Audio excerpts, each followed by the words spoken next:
Jangan izinkan hal-hal yang tidak murni di dalam kesucian hatimu untuk tidak dapat melihat Allah yang benar. Lalu banyak orang juga jenuh dalam pelayanan. Mengapa orang jenuh dalam pelayanan? Melayani Tuhan jenuh sekali. Orang bisa jenuh dalam melayani Tuhan karena dia tidak tahu apa tujuan pelayanannya. Mungkin dia jenuh melayani Tuhan karena mungkin ia tidak dipuji orang di atas panggung. Kurang hebat, kurang baik. Melayani Tuhan bukan tentang di mimbar ini, tapi tentang hidupmu. Jangan jenuh melayani Tuhan. Kalau kamu jenuh melayani Tuhan, dia pun akan jenuh menerima kamu. Saat hati lelah, pikiran penuh beban, dan iman terasa kering, ingatlah firman Tuhan yang menuntun kita kembali kepada damai. Dalam renungan ini, Elia Meron mengajak kita belajar memusatkan pikiran pada yang benar dan mulia. Dengarkan sampai selesai, biarlah Tuhan memulihkan sukacita dan kekuatan baru dalam hidupmu. Mari kita berdoa. Ya Allah yang bermurah hati dan Hakim yang agung yang bertahta di dalam kerajaan-Mu yang tidak berkesudahan, kami bersyukur dan terima kasih kepadamu untuk sebuah kesempatan yang baru, di mana pada hari ini Engkau memperkenankan kami untuk dapat bersekutu dan berkumpul bersama untuk menyembah, memuliakan Engkau, dan terlebih lagi untuk menerima kebenaran-Mu. Tuhan, Engkau tahu bahwa kami adalah orang-orang berdosa, maka persiapkanlah kami menjadi wadah yang benar untuk menerima firman-Mu. Engkau yang menyucikan hati dan pikiran kami, agar firman-Mu itu tertabur di tanah yang subur, berakar kuat dan bertumbuh, dan menghasilkan buah yang baik bagi kemuliaan kerajaan. Bukankah Engkau sendiri ya Tuhan yang berkata bahwa Engkau adalah pokok anggur, dan kami adalah ranting? Mungkinkah ranting berbuah tanpa diairi oleh pokoknya? Maka airilah kami dengan air-air hidup yang daripada Engkau. Itu kemampuan untuk memulai suatu awal yang baik, karena Engkau tahu kami tidak pernah menghasilkan yang baik. Karuniakanlah kepada kami hikmat dan pengertian. Tolonglah kami untuk dapat menjadi pelaku atas firman-Mu, dan karuniakanlah kami hati untuk mau selalu mencari kerajaan-Mu dan kebenarannya. Sebab dengan demikian kami termasuk menjadi kawanan domba-Mu yang merindukan suara gembalanya. Terpuji dan termulialah Engkau ya Tuhan, dengan Bapa-Mu yang mulia yang mengutus Engkau, dan Roh-Mu yang Maha Kudus yang membawa dan menuntun kami kepada seluruh kebenaran yang hanya ada pada-Mu, untuk sekarang dan selalu dan selama-lamanya. Amin. Ya, shalom, silakan duduk. Hari ini kita akan belajar firman Tuhan sesuai dengan tema yang diberikan oleh gereja. Temanya adalah mengatasi kejenuhan. Tema ini adalah tema yang unik sekali karena baru pertama kali saya temukan mengatasi kejenuhan. Tetapi meskipun temanya demikian, ternyata mengatasi kejenuhan dalam realita sebagai kita yang mengaku sebagai pengikut daripada Kristus itu seringkali dialami oleh semua orang. Maka kita menggunakan pandangan Rasul Paulus kepada suratnya kepada jemaat di Filipi pasal yang keempat ayat yang ke-8. Dikatakan demikian akhirnya, saudara-saudara, semua yang benar, semua yang mulia, semua yang adil, semua yang suci, semua yang manis, semua yang sedap didengar, semua yang disebut kebajikan dan patut dipuji, pikirkanlah semuanya itu. Untuk dapat mengerti makna ini secara sempurna, kita harus baca ayat ke-9. Apa yang telah kamu pelajari dan yang telah kamu terima, yang telah kamu dengar dan yang telah kamu lihat dariku, lakukanlah itu, dengan demikian Allah sumber damai sejahtera akan menyertai kamu. Dan sebagai kesimpulannya, Paulus mengatakan segala hal dapat kutanggung di dalam Dia yang memberi kekuatan kepadaku. Mengapa kita menjadi seorang Kristen mengalami kejenuhan? Dalam hal apakah engkau menjadi jenuh? Apakah engkau jenuh ketika kamu berusaha bangkit keluar daripada dosa? Apakah kita jenuh karena kita telah berdosa, jatuh di dalam dosa berulang kali? Jikalau engkau jatuh di dalam dosa berulang kali setiap hari, jangan kaget. Karena ketika kamu kaget, itu adalah bukti bahwa kamu tinggi hati. Sebaliknya, jangan berdamai dengan egomu, tapi datanglah kepada Allah, katakanlah, inilah diriku ya Tuhan. Aku telah berdosa setiap hari, inilah yang bisa kau hasilkan. Dengan demikian, ketika kita mengatakan kepada Allah, membawa diri kita, inilah aku seorang yang amat berdosa, yang hanya dapat menghasilkan dosa setiap hari. Dengan demikian kita merendahkan diri di hadapan Allah. Jangan menyiksa dirimu, tetapi berilah teguran dan hajaran bagi dirimu untuk mendatangkan kebaikan dari pertobatanmu. Jadi jikalau engkau jatuh di dalam dosa berulang kali setiap hari, jangan kaget, karena Tuhan pun tidak pernah kaget. Kalau kamu kaget, itu tandanya kamu tinggi hati. Kamu tidak berdamai dengan realitamu, tetapi justru berdamai dengan egomu. Tapi justru datanglah kepada Tuhan. Katakanlah, inilah aku Tuhan. Aku telah berdosa setiap hari. inilah yang dapat kulakukan, inilah yang dapat kuhasilkan. Rendahkan hatimu, hancurkan hatimu di hadapan Allah, agar dengan demikian Tuhan memberi kemampuan kepada setiap orang yang mau bertobat dan percaya dengan sungguh-sungguh. Di dalam generasi yang sangat muda ini, di dalam filsafat dunia yang begitu bodoh, yang memengaruhi hikmat-hikmat yang demikian kita dikeluarkan dan dilucuti daripada kebenaran Kristus. Kita berusaha dijadikan sebagai standar dunia yang dengan dan melalui hal itu kita menghukum diri kita sendiri tanpa dasar yang benar. Apakah menghukum diri sendiri itu patut? Kita perlu menghukum diri sendiri, tapi motivasinya harus benar. Kita perlu mengakui dosa, kita perlu mengakui kelemahan kita di hadapan Allah. Agar ketika kamu sadar bahwa kamu selalu jatuh di dalam dosa setiap hari, kamu datang kepada Allah. Inilah aku tidak mampu melakukan yang baik. Dengan demikian, kamu merendahkan dirimu, dan dengan demikian merelakan dirimu untuk dibentuk, dan dengan demikian berserah kepada Allah. Jadi kalau kita saat ini sedang bergumul melawan dosa, dan kamu jatuh setiap hari, bangkit, tinggalkan itu. Tapi satu hal yang perlu kamu latih dalam dirimu, jangan tinggikan hatimu dengan berkata, seharusnya aku tidak begini. Karena memang dosa dihasilkan dari kita yang berdosa. Tapi datanglah kepada Dia, bertelutlah dan katakan, inilah aku Tuhan. Karena tak seorang pun yang mampu merubah dirinya tanpa pertolongan Tuhan. Tidak ada orang yang bisa bertobat kalau Tuhan tidak tolong. Tapi masalahnya, pernahkah engkau mengakui kelemahanmu dalam menjalani pertobatan dan mendoakannya ke hadapan Allah? Tuhan bukan tidak tahu apa hal yang kita butuhkan, tapi yang Dia mau, apakah kita dengan sengaja mengakui kelemahan kita dan membuat diri kita bergantung kepada Dia. Yang Tuhan mau adalah kita mau bergantung sepenuhnya kepada Allah, bahkan untuk meninggalkan dosa pun. Mengapa banyak orang jenuh ketika mereka meninggalkan dosa? Karena mereka mendapatkan hasilnya begitu-begitu aja. Tidak sempurna. Dia bangun, jatuh lagi. Tapi itu realita yang harus kamu hadapi. Dan kamu perlu mengatakan, inilah aku. Namun di sisi lain, sebagai seorang Kristen ada juga orang yang jenuh dalam penderitaan. Mengapa engkau jenuh menderita? Jenuh dalam pergumulan. Jadikanlah penderitaan dan pergumulan itu sebagai sahabat terbaikmu. Karena pergumulan dan penderitaan menjadi sarana yang paling dekat untuk menghantarkanmu kepada surga. Mengapa orang ketika menjadi Kristen semakin banyak penderitaan? Mengapa orang ketika ikut Tuhan semakin menderita? Semakin menderita harus dialami bagi orang yang semakin dekat dengan Tuhan. Karena iblis itu akan berusaha menarikmu menjadi miliknya. Kalau Ayub tidak saleh, tidak mungkin dia dicobai oleh iblis. Jadi kalau kamu mengaku Kristen, tapi kamu tidak menderita, mungkin kamu kawannya iblis. Mungkin kamu sahabatnya iblis. Karena iblis gak mungkin ganggu temannya. Paulus mau melayani. Utusan-utusan iblis dikirimkan untuk menghalangi dia. Kalau kamu jenuh dalam penderitaan, jadikan penderitaan itu sebagai sahabat terbaikmu.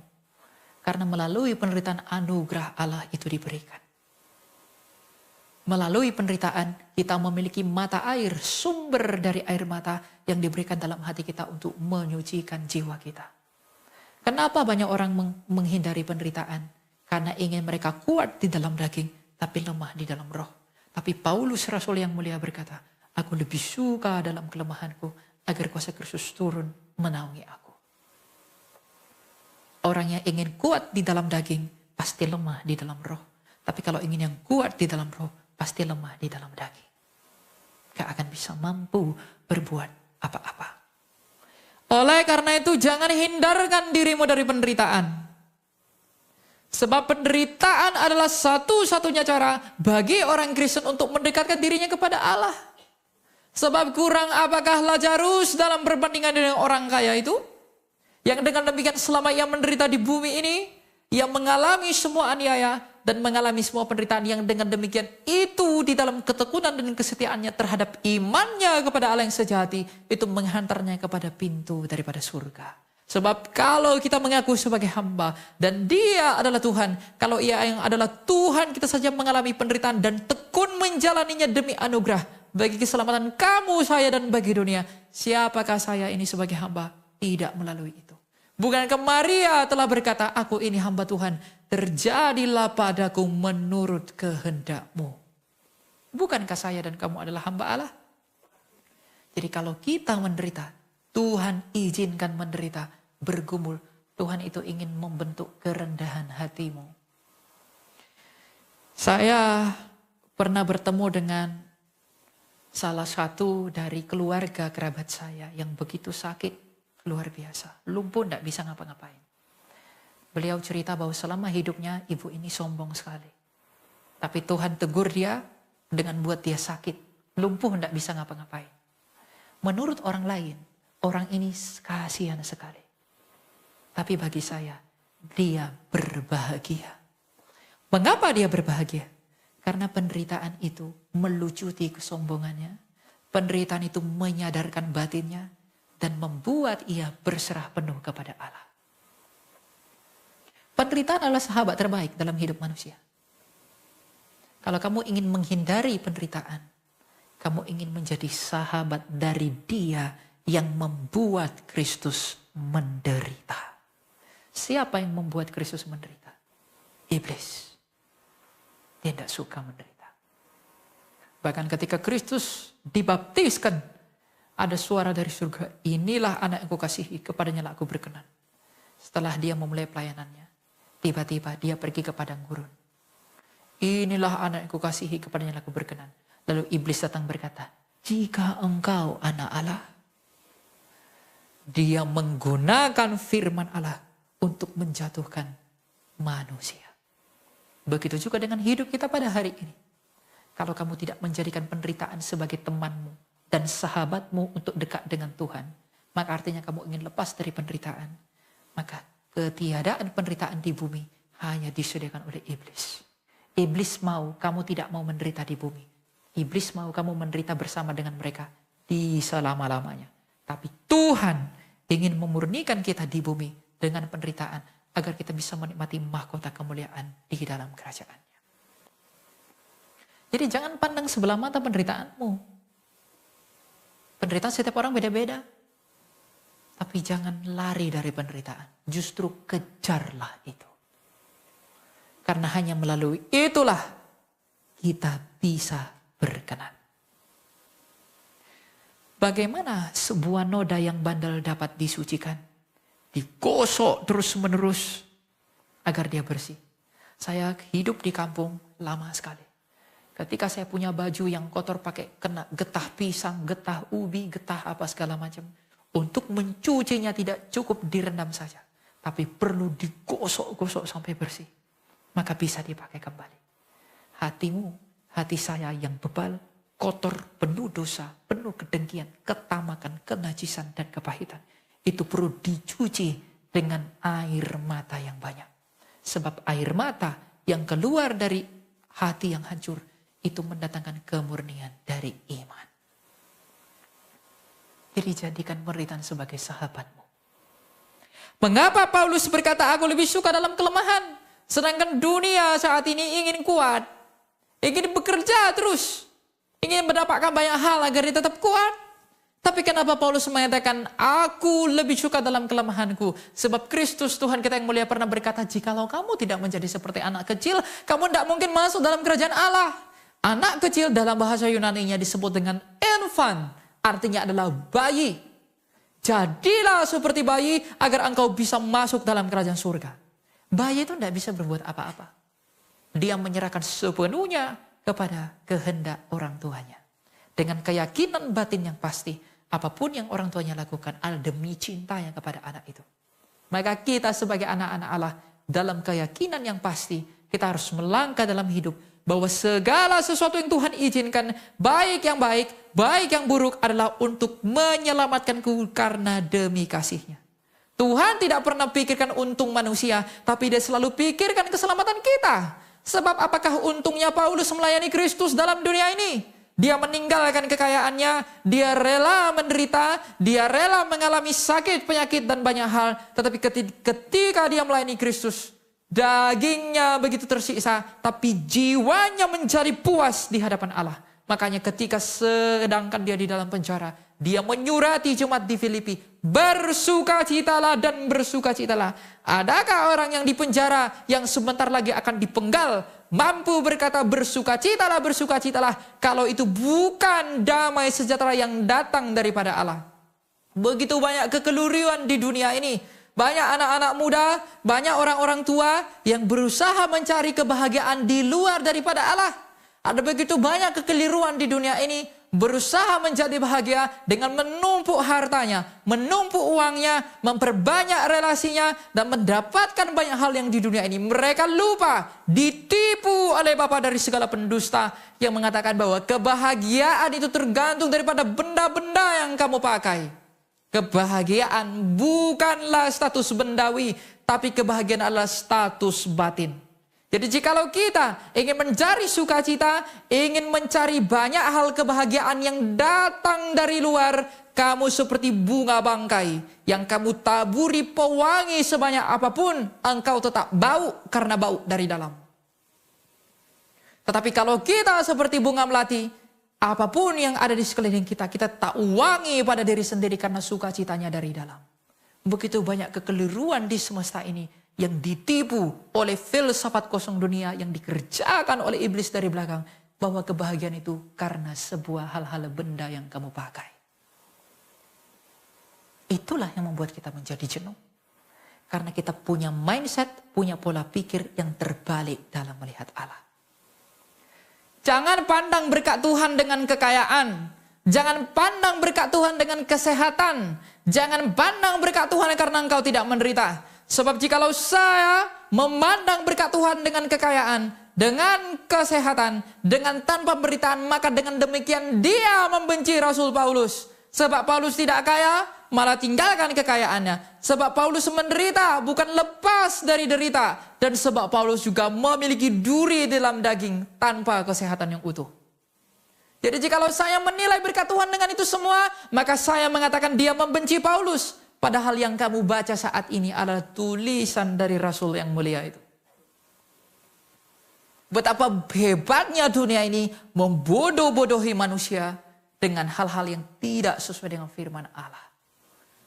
Bagaimana engkau bisa melihat Allah? Itu menentukan keselamatanmu. Sebab Kristus pernah bersabda, berbahagialah orang yang suci hatinya, karena dia akan melihat Allah. Kalau hatimu tidak murni melihat Allah, maka Allah yang kamu lihat pun Allah yang palsu. Sebab di mana hatimu berada, itulah ilahmu. Jangan izinkan hal-hal yang tidak murni di dalam kesucian hatimu untuk tidak dapat melihat Allah yang benar. Lalu banyak orang juga jenuh dalam pelayanan. Mengapa orang jenuh dalam pelayanan? Melayani Tuhan jenuh sekali. Orang bisa jenuh dalam melayani Tuhan karena dia tidak tahu apa tujuan pelayanannya. Mungkin dia jenuh melayani Tuhan karena mungkin ia tidak dipuji orang di atas panggung. Kurang hebat, kurang baik. Melayani Tuhan bukan tentang di mimbar ini, tapi tentang hidupmu. Jangan jenuh melayani Tuhan. Kalau kamu jenuh melayani Tuhan, dia pun akan jenuh menerima kamu. Kalau kamu tidak melihat wajah Kristus di muka gelandangan yang lewat di depan rumahmu, kamu tidak akan melihat wajah Kristus di altar. Kalau kamu menutup pintu rumahmu terhadap orang miskin, pintu surga pun akan tertutup bagimu. Roti yang di rumahmu, makanan yang di rumahmu, baju yang di lemarimu bukan milikmu, itu milik orang miskin. Mengapa kita tidak rela melakukan itu? Karena kita tidak mengerti arti sebenarnya mengikut Kristus. Kita mengatakan, aku mengenakan Mesias.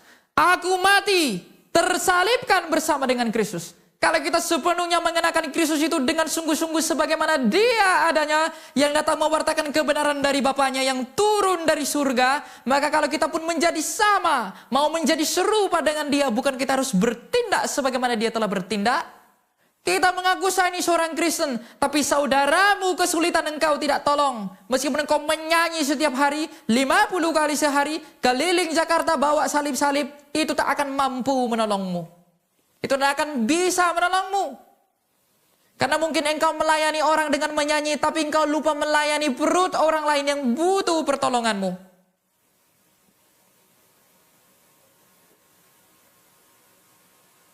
Pintu mengikut Kristus itu tidak lebar. Itu adalah pintu yang sangat sempit yang harus dilalui. Bahkan orang kaya sukar masuk dalam kerajaan Allah. Lebih mudah bagi seorang unta, seekor unta, untuk bisa masuk lubang jarum.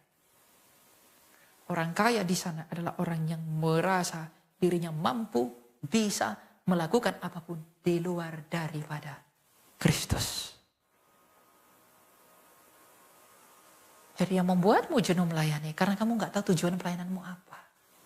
Ketika kamu melayani untuk menyenangkan manusia, apalagi pendeta-pendeta, kalau sudah ketemu dengan orang kaya, apapun orang kaya itu bilang mau salah mau sesat, diiyain demi uang. Kalau dia melayani karena hal seperti itu, dia akan jenuh karena tidak ada damai sejahtera yang datang dari Allah. Kalau kamu menyanyi di sini jadi song leader hanya karena agar orang melihat betapa cantiknya dan betapa tampannya aku, maka engkau tidak mengerti arti pelayanan. Engkau hanya menghabiskan banyak waktu dibalut dengan tampilan agamawi, tetapi sungguhnya motivasimu belok-belok dan engkau akan pasti jenuh. Karena kalau kamu mengharapkan kepuasan dari pujian manusia, dari pengakuan manusia bahkan sampai akhir hidupmu, engkau berakhir di dalam peti matimu, engkau tak akan pernah mendapatkannya sampai kepuasan batinmu. Sebaliknya, Dia anak manusia, Yesus Kristus pernah berkata, aku lemah lembut dan rendah hati, aku akan memberikan kelegaan kepada jiwamu. Jadi jikalau jiwa, kebahagiaan yang adalah status batin itu ingin dipuaskan, maka cukuplah Kristus bagimu tanpa menambahkan apapun. Kalau Kristus tidak dapat memuaskan engkau, maka apapun yang kita miliki tak akan pernah dapat memuaskan kita. Sebab apakah kepuasan yang dimiliki para pembesar yang pernah hidup dan sudah mati sampai hari ini? Oleh karena itu para pelayan-pelayan Tuhan, lihatlah motivasimu dalam melayani Allah.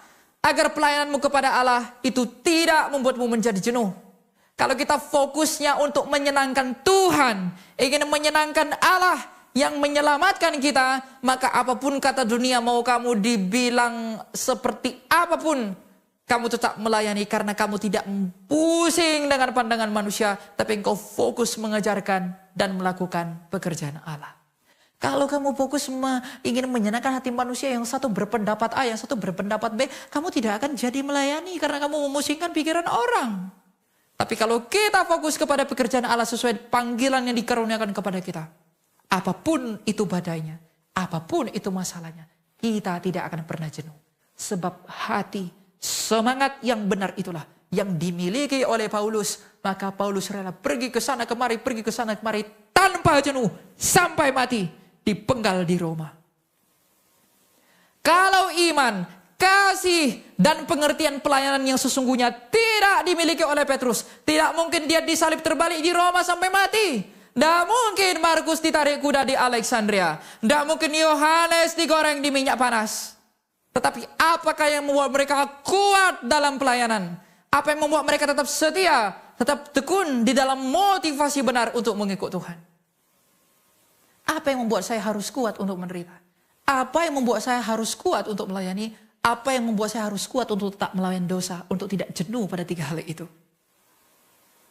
Yang membuat kamu kuat, haruslah yang pertama sekali kamu harus mengerti, apakah tujuan Kristus itu datang bagi dunia. Inti dari hidup manusia, itu hanya dijawab, diberikan, dan disediakan oleh Yesus Kristus. Apa yang dicari manusia? Apa yang kamu cari anak muda? Kamu kerja di Jakarta, kamu merantau, kamu cari banyak uang ke tempat ini, apa yang kamu cari? Apa yang kamu cari? Apa yang kamu perjuangkan?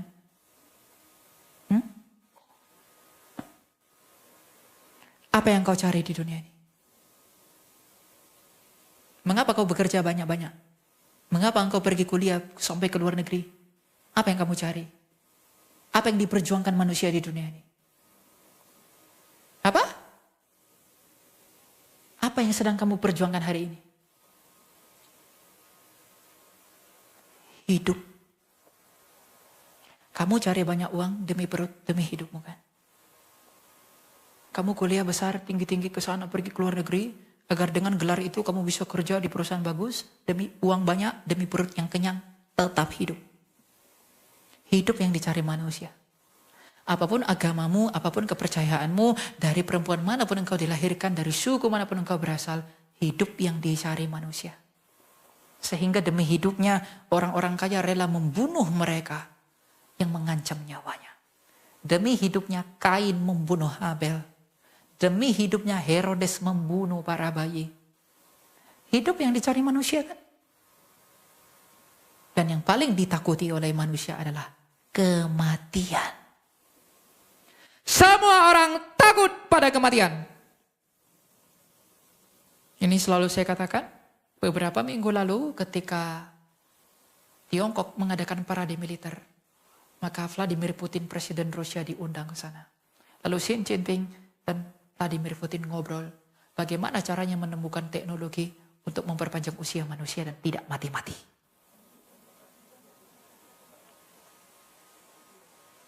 Pemilik perusahaan 10 perusahaan valuasi terbesar di dunia di Amerika Serikat telah berinvestasi kepada laboratorium biologi untuk menemukan hal-hal dan teknologi bagaimana regenerasi sel manusia secara otomatis agar tidak mati-mati. Di Arab Saudi orang-orang kaya telah menggelontorkan dan membakar banyak uang untuk menemukan obat-obatan di dunia farmasi agar bagaimana manusia itu bisa tetap awet muda dan tidak menua dan tidak mati. Elon Musk takut bumi mencemari kulitnya, dia cari di Mars untuk tinggal. Agar tidak mati. Bahkan orang kaya yang punya segala sesuatu mereka takut sekali pada kematian. Ingin hidup terus, takut pada kematian. Kalau hidup yang engkau cari dan kematian yang paling engkau takuti, mengapa engkau tidak mempercayakan jiwamu kepada Dia? Yesus Kristus yang telah mengalahkan kematian melalui kebangkitannya dan memberi hidup melalui itu. Apakah alasan manusia menolak Yesus? Apakah alasan manusia menolak Kristus? Kalau hidup yang dia cari dan kematian yang dia takuti. Kalau kematian yang paling kamu takuti, bukankah seharusnya kamu percaya kepada Dia yang telah mengalahkan kematian melalui kebangkitannya dan memberi hidup melalui kenaikannya ke surga? Apakah alasan yang cukup bagi manusia untuk menolak Yesus Kristus kalau keinginannya adalah hidup dan ketakutannya adalah kematian? Makanya kalau ada anak-anak muda di dalam pikirannya yang sia-sia, mereka berkata, "Tidak apa-apa aku tinggalkan Yesus. Yang penting aku berbuat baik, yang penting. Alibi yang tidak berdasar, yang penting. Yang penting baik, yang penting tetap ingat orang tua, tidak apa-apa di luar Yesus. Demi wanita, demi pria, demi uang, demi jabatan, demi harta mereka tinggalkan Yesus. Mereka lupa. Raja Darius Agung yang begitu besar, Alexander the Great yang begitu berkuasa, Herodes Agung yang begitu kaya, Firaun yang begitu tampan di dalam dinasti Alexandria, Cleopatra yang begitu cantik, Kaisar Agripa, Kaisar Agustus yang memimpin peradaban kekaisaran Romawi. Mereka kaya, kuat, berkuasa, cantik, tampan sekali. Tapi semua yang mereka miliki itu bahkan tak dapat meluputkan mereka dari kematian. Dan tak dapat memberi mereka hidup yang mereka mau. Karena sampai hari ini mereka masih di bawah kakimu. Di dalam kuburan. Jadi kalau kamu cari uang, cari harta, cari jabatan dengan meninggalkan Yesus Kristus, nasibmu akan sama dengan mereka yang sampai hari ini masih almarhum. Tapi Yesus Kristus telah memberi belas kasihan yang besar bagi dunia. Ia telah mengosongkan kuburannya selama tiga hari. Ia bangkit disaksikan oleh 500 orang dalam sejarah dunia. Seperti yang dicatatkan oleh Josephus, sejarawan Yahudi. Dan ketika ia bangkit, para murid begitu berapi-api. Apakah pernah kamu bayangkan, mengapa para murid tidak takut mati demi Yesus? Mengapa mereka dengan rela mati konyol disalib terbalik lah, digoreng lah, disalib bentuk X lah, direbus lah. Udah kayak makanan digoreng, direbus. Mengapa mereka tidak takut mati mengalami semuanya itu? Karena mereka melihat Tuhanku, Yesus Kristus yang kulayani, telah mengalahkan kematian. Untuk apa aku takut mati? Mengapa Paulus tidak takut menderita? Karena Paulus melihat Tuhanku telah menderita tapi akhirnya memperoleh kemuliaan kekal. Mengapa ia tidak takut miskin? Yesusku, Tuhanku aja datang dalam kemiskinan, tapi pada akhirnya hanya Dia yang dapat memberi hidup dan mengalahkan kematian meskipun Dia miskin, tapi yang lain begitu kaya. Jadi kalau kamu masih takut mati, takut menderita dan takut miskin, imanmu masih palsu. Kaget ya, jangan kaget. Berdamai dengan dirimu, inilah aku Tuhan. Kalau kamu masih takut, wajar. Jangan kaget. Justru itu menandakan ketidakmampuanmu, maka datang kepada Tuhan, mampukan aku, ya Allah. Gak mungkin Paulus itu mampu bersukacita besoknya dia mau dipenggal. Bersukacitalah, bersukacitalah. Gak mungkin dia mampu bersukacita kalau Tuhan tidak berikan damai sejahtera dalam hatinya. Maka kalau kamu merasa tidak mampu, maka berdoalah kepada Tuhan agar kita dimampukan untuk melewati semuanya itu.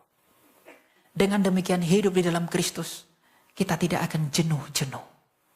Karena kita melihat Kristus Yesus anak Allah yang hidup telah memuaskan jiwaku. Memberikan apa yang tak dapat diberikan oleh dunia. Dan menaklukkan apa yang tidak dapat ditaklukkan oleh dunia. Makanya Kristus dalam sabdanya berkata dua realita. Di dalam dunia engkau pasti menderita aniaya. Tapi kuatkanlah hatimu. Aku telah mengalahkan dunia. Kamu gak dibilang kamu enak terus. Baru nanti kamu dipermuliakan. Gak mungkin. Tidak ada mahkota bagi mereka yang tidak berlari. Tidak ada upah bagi mereka yang tidak bekerja. Jadi kalau hidup kekristenanmu hanya datang ke gereja, setelah itu udah dan tidak melakukan apapun, kamu tidak menjadi berkat, tidak menjadi garam yang mengasinkan mereka yang hambar, dan menjadi terang bagi mereka yang masih dalam gelap, apakah upahmu kelak? Nanti ketika Kristus datang di pengadilannya, dia berkata, wahai anak-anak muda, anak-anakku, laki-laki, kalau tren TikTok di provider man, laki-laki yang menyediakan. Pacarnya pengen apa? Belikan. Baju apa? Belikan. Mau apa sayangku? Saya sediakan. Itu laki-laki sekarang kan. Nah kalau perempuan, kalau laki-laki tidak begini, tidak mau perempuan itu. Jadi maunya perempuan itu queen treatment. Treatment diratukan. Bahkan masuk ke dalam mobil pun perlu digendong. Agar terlihat seperti ratu. Inilah laki-laki yang sejati, kata para wanita. Dan laki-laki banyak yang mau melakukannya, banyak sekali. Mengapa mereka melakukannya? Karena I love you. Aku mencintai kamu. Jadi apapun yang diinginkan dilakukan semua. Tapi kelak apabila engkau berhadapan dengan raja yang tak berkebinasan itu, dia menanyakan kepadamu, demi pacarmu engkau melakukan segala sesuatu karena cintamu. Apa yang telah kau lakukan bagiku demi cintamu kepadaku? Apa yang kau jawab? Apa yang akan kau katakan? Tidak ada? Kalau belum ada, usahakan ada. Mulai sekarang. Karena pacarmu yang kau gendong-gendong itu, kelak, itu akan diadili sebagaimana engkau akan diadili juga. Gak bisa menolongmu. Gak bisa. Yang kau gendong-gendong kulitnya nak boleh lecet, nak boleh kakinya sakit. Nanti lututnya itu enggak kau izinkan lecet, nanti lututnya itu akan lecet ketika bertelut di hadapan Mesias. Jadi percuma kau kasih skincare banyak-banyak. Gak berguna. Maka dikatakan orang yang berhikmat adalah orang yang memikirkan ketika firman Allah yang memakai jubah putih yang telah dicelupkan kepada darah anak domba yang akan membumi hanguskan dunia beserta kejahatannya di dalam kegeraman anggur bapaknya. Itulah yang harus kita sediakan. Anak-anak muda, jangan hibur dirimu dengan mengatakan aku masih terlalu muda untuk mengerti itu. Banyak lebih muda dari kamu udah mati. Tidak mendapatkan apa-apa kan? Aku masih bersenang-senang. Tuhan Yesus bilang, jangan kejenuhanmu membuat engkau suam-suam kuku. Pindahlah dari dunia kepada Allah. Jangan seperti istri Lot. Tuhan Yesus mengenai kedatangannya yang kedua kali sebagai anak manusia, dia berkata apa? Ingatlah istri Lot. Dia nggak bilang ingatlah Musa, ingatlah Elia, ingatlah Yeremia, ingatlah Yesaya. Dia nggak bilang itu. Dia mengatakan apa? Ingatlah istri Lot. Mengapa dia menggunakan istri Lot? Karena istri Lot tidak berdiri di Sodom, tidak berdiri di Zoar, tapi dia berdiri di tengah-tengah. Ia ingin pergi ke Zoar, tetapi hatinya masih lekat ke Sodom. Dia jadi batu tiang garam yang membeku. Kalau kita ingin berpindah dari cara hidup dunia kepada Allah, jangan menoleh lagi ke belakang. Kalau kamu menoleh ke belakang, kamu akan berdiam di sana terus. Dan kamu akan menjadi batu dan akan binasa. Dan Tuhan Yesus kepada jemaat di Laodikia juga berkata, kalau kamu suam-suam kuku, tidak panas, tidak dingin, aku akan memuntahkan kamu. Jadi kalau kita mau sungguh-sungguh bertobat, mengikut Tuhan Yesus, ikutlah sungguh-sungguh, jangan lihat lagi ke belakang. Karena kalau kamu lihat ke belakang, kamu akan beku. Dan itu akan dibuang, dimuntahkan oleh Kristus. Kalau panas-panas, kalau dingin-dingin. Jangan kadang panas, kadang dingin. Tidak jelas. Jangan jadi abu-abu. Kalau kamu mau bertobat, mau selamatkan, tinggalkan yang lama. Mudah gak? Enggak mudah. Tapi selama kamu mau berjuang, kamu pasti diselamatkan. Tapi kalau kamu hanya main-main, ya udahlah dosaku diampuni, apapun yang kulakukan ya enggak apa-apa lah gitu. Kamu menghibur dirimu, ditipu oleh iblis. Saya ini lemah. Ya semua orang lemah. Justru karena kita lemah, kita memohon pertolongan Allah agar Ia memberi kekuatan. Paulus berkata, segala perkara dapat kutanggung di dalam Dia yang memberi Jadi kita lemah menghadapi penderitaan, minta pertolongan. Karena memang kita lemah. Kita lemah untuk meninggalkan dosa, minta pertolongan karena kita lemah. Kita lemah dalam melayani, minta pertolongan agar kita dimampukan melayani. Karena pada akhirnya saudara-saudara, dalam hal mengingat Kristus di dalam segala sesuatu yang Dia lakukan dan di dalam kemuliaan yang Dia nyatakan, kita harus menyadari bahwa kita memang ini adalah orang-orang lemah. Kita tahu Dia itu kuat kalau kita menyadari kita ini orang lemah. Kita tahu Dia penyembuh kalau kita itu sakit. Kita tahu Dia murah hati kalau kita berkekurangan. Kita tahu Dia kudus, mengampuni kalau kita sendiri jatuh di dalam dosa. Oleh karena itu tidak ada cara hidup yang paling penting selain daripada menyerahkan diri, menyerahkan kehendak kita kepada kehendak Allah. Katakanlah, Tuhan aku buta, aku tidak mengerti apapun dalam hidupku, aku serahkan hidupku ke dalam kehendak-Mu. Apapun yang Kau izinkan, semua yang Kau izinkan, baik yang baik ataupun yang buruk, semuanya itu untuk menggenapi kehendak-Mu yang suci. Kalau kita hidup dengan cara itu, kita kelak akan diperhitungkan sebagai kawanan domba miliknya. Tuhan berkati, kita berdoa. Ya Tuhan yang bermurah hati atas segala sesuatu, kami bersyukur kepadamu untuk cinta dan kasih karunia-Mu yang Kau berikan kepada kami orang-orang berdosa ini. Engkau menolong kami di dalam pertolongan-Mu yang ilahi untuk dapat mengerti berita daripada Injil-Mu. Biarlah kiranya kemurahan hati-Mu yang menolong kami untuk dapat menjadi pelaku atasnya. Mungkin kami jenuh dalam melakukan segala sesuatu, tapi biarlah Engkau menjadi kepuasan yang terbesar dalam hati kami, agar kepuasan itu menjadi air hidup yang mendorong kami melakukan segala sesuatu bagi pelayanan kepada nama-Mu yang kudus. Tuhan, tidak ada yang baik dalam diri kami, tapi di dalam kasih karunia-Mu, tolong kami Tuhan untuk memulai awal yang baik dalam hidup ini. Karuniakan kepada kami kemampuan untuk mengerti daripada hikmat-Mu, dan hitunglah kami di antara kawanan domba milik-Mu. Tuntunlah kami kepada padang penggembalaan milik-Mu, dan jangan kiranya Engkau menghukum kami di pengadilan-Mu dengan keadilan-Mu karena dosa kami. Tapi biarlah Engkau yang membela kami, bukan karena apa yang ada pada kami, tapi kalau ada iman yang kami miliki di dalam Engkau sebagai hakim yang agung dan imam besar dan pembela kami. Tuhan, jikalaupun dunia ini melawan kami mau menyerahkan diri kami sepenuhnya kepadamu, kami mau menyerahkan diri kami sepenuhnya kepada kehendak-Mu. Tuhan, tidak ada hal yang lebih indah selain daripada berdamai dengan penciptanya sendiri. Engkau adalah pencipta kami, mampukan kami untuk berdamai dengan Engkau. Di dalam semua, di dalam kerelaan kami untuk menerima kehendak-Mu, di dalam kerelaan kami untuk menerima keputusan-Mu, di dalam keyakinan yang pasti, karena Engkau tidak pernah mencelakakan kami, tapi Engkau selalu memikirkan keselamatan kami. Ajar kami Tuhan untuk melihat segala sesuatu yang baik, yang benar, yang mulia, dan yang baik untuk kehidupan kami yang akan datang. Karena dengan demikian kami kelak akan berkumpul bersama dengan Engkau. Tuhan, Engkau yang memberkati gerejamu, Engkau yang memberkati para pelayan-pelayanmu, apapun yang mereka lakukan, biarlah kiranya Engkau yang memberikan hati yang tulus, hati yang murni untuk dapat melayani Engkau, dan hati untuk melayanimu dan menyenangkanmu, bukan untuk menyenangkan manusia.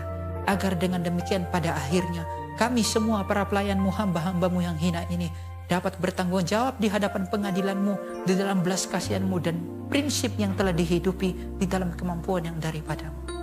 Engkau yang mengasihani anak-anak muda, Engkau yang menolong anak-anak muda untuk bisa lepas dari hawa nafsu yang membinasakan.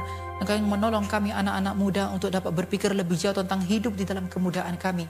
Sebab pengkhotbah telah mengatakan segala sesuatu sia-sia dan semuanya sia-sia. Tuhan, kiranya Engkau menolong kami anak-anak muda untuk berpikir bahwa tidak ada kemuliaan kami selain daripada hidup di dalam Engkau. Karena bagaimanapun pada akhirnya akan menjadi sia-sia. Engkau yang menolong orang tua kami yang hadir di tempat ini. Karena bagaimanapun mereka telah menjalani hidup di dalam umur yang panjang. Dan begitu banyak dosa yang mereka telah lakukan. Dan begitu banyak dosa yang mereka cicipi. Tapi usia yang tua juga telah dikuduskan oleh inkarnasi-Mu ya Tuhan. Engkau yang menolong mereka untuk menjadi sumber teladan moral, teladan iman, dan teladan kebijaksanaan bagi keturunan mereka, bagi anak-anak mereka. Hingga pada akhirnya Engkau yang mencurahkan berkat-Mu yang mulia, kekayaan-Mu yang begitu bermurah hati kepada setiap daripada kami, agar semua yang Kau percayakan kepada kami itu dapat menjadi sarana bagi kemuliaan nama-Mu. Agar digenapi yang tertulis, agar Engkau menjadi semua atas semua. Terpujilah Engkau Tuhan kami Yesus Kristus, dengan Bapa-Mu yang mulia yang mengutus Engkau, dan Roh-Mu yang Maha Kudus yang membawa, yang menuntun dan menghibur, dan menolong kami kepada seluruh kebenaran yang hanya ada pada-Mu, untuk sekarang dan selalu, dan selama-lamanya. Amin. Ketika hati mulai lelah dan pikiran terasa jenuh, ingatlah nasihat dalam surat Filipi 4 ayat 8-9. Arahkan pikiran kita pada yang benar, mulia, dan penuh kasih. Kiranya firman Tuhan yang disampaikan melalui Elia Mero meneguhkan hatimu hari ini, tetap berharap, tetap setia. Dan biarkan damai Kristus memimpin langkahmu. Tuhan memberkati.